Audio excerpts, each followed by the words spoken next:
Average Dude has something to say about... Everybody, welcome back. Now, in the last two videos, I discussed that with all of the stories circulating in the media about domestic violence compliments of the NFL, we're largely ignoring the violence that females provide society with as well. And I made it very clear, it's not just female versus male, male versus female. We obviously have no problem acknowledging that males are violent with other males and males are violent with females. And this situation with the NFL, by the way, needed to be addressed. These are the people that I like to refer to as the favored ones. In other words, they don't have to they don't have to suffer the same consequences as the rest of us regular folk, and I think that's crap. They need to face consequences. Adrian Peterson, he whacked the hell out of his boy so much where when the police arrived and they took pictures as evidence, you saw horizontal line, horizontal line, horizontal line, horizontal line up the leg, near the butt. I mean, he repeatedly beat that boy, that child, so he deserves the flack.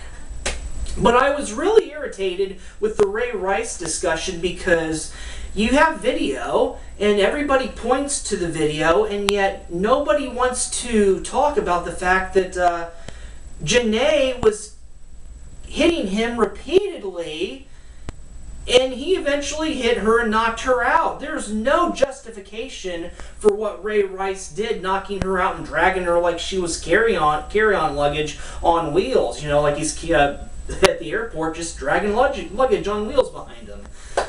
But this is ridiculous. Western society does everything to ignore the fact that females are violent and abusive too. Not just to full-grown men, not just to boys. How many times, and children too, how many times have we heard stories about these mothers that kill their kids? And nobody seems to care. Western society just continues to go on and believe that females are sugar and spice and everything nice, and every single girl on the playground knows that there are those girls that are just simply mean, awful, and bad and abusive. And I'll tell you what, if you're in the Western world, if you are an abusive female, the Western world is your playground. You get to get away with beating men and boys. You also get to get away with beating and abusing other females. And this is where I tried to, because I came from a background as a kid growing up. My mom beat the living daylights out of me. I was terrified of her, and my dad never so much as he did nothing. He knew what was going on, but he did not want to protect me and let it happen. And I'll tell you what, it's a lot more common than we acknowledge. But I'll tell you what, I feel bad for the females that get abused and beaten by other females because they have no voice. Men's rights wasn't around when I was a kid, and it's too late for my situation. That's ancient history. I survived, thankfully. Not every kid does. Sometimes you have fatality stories. But I'll tell you what, if I needed it now, I'm a little cautious around the men's rights movement, but if I really wanted to, I could go there. Females have feminism, but when it comes to females that are abused by other females, the Western world constantly supports the abusive female. Ask females that have been beaten and abused and attacked by other females. They'll vouch for that. They know. And their voices have been silenced. And it's being silenced now with the Hope Solo story, because that includes female on female violence. But let's go over this.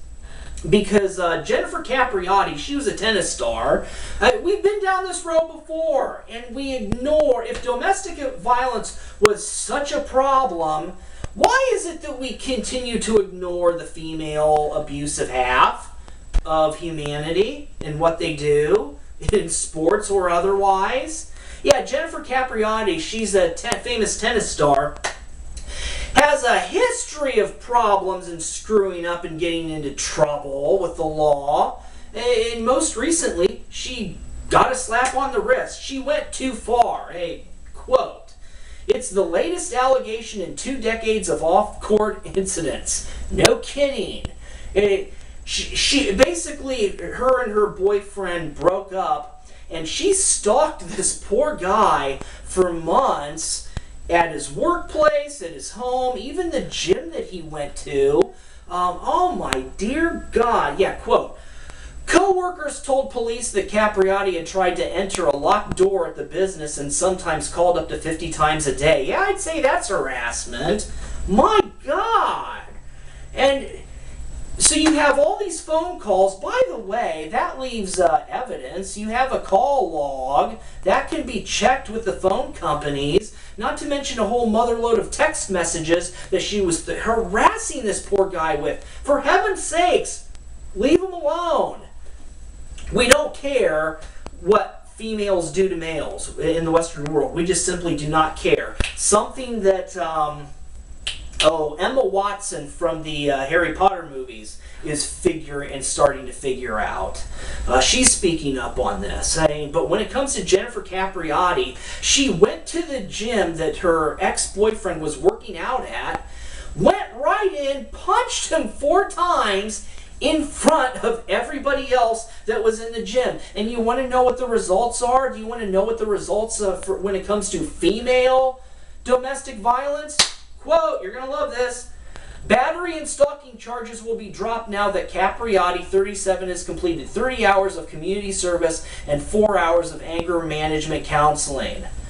A slap on the wrist. Imagine that. But again, this is a female attacking a male in public with witnesses, a slap on the wrist. And when it comes to boy children, this is where we get into the Hope Solo situation. Let's talk about that.